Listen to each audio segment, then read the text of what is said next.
தொகுப்பாளராக தனது பயணத்தை ஆரம்பித்து இன்று தமிழ் சினிமாவில் முன்னணி ஹீரோவாக ஜொலிக்கும் ஒரு ரெண்டு ஆக்டர்ஸ் பற்றி தான் இந்த வீடியோவில் பார்க்க போகிறோம். Number one actor Sivakarthikeyan.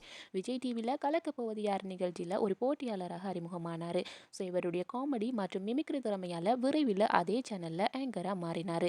ஜோடி நம்பர் ஒன் அது இது எது மற்றும் பல விருது வழங்கும் விழாக்களை இவர் தொகுத்து வழங்கிய விதம் மிகப்பெரிய ரசிகர் கூட்டத்தை உருவாக்கினுச்சு. 2012 மெரினா படத்தின் மூலமாக ஹீரோவாக அறிமுகமானார்.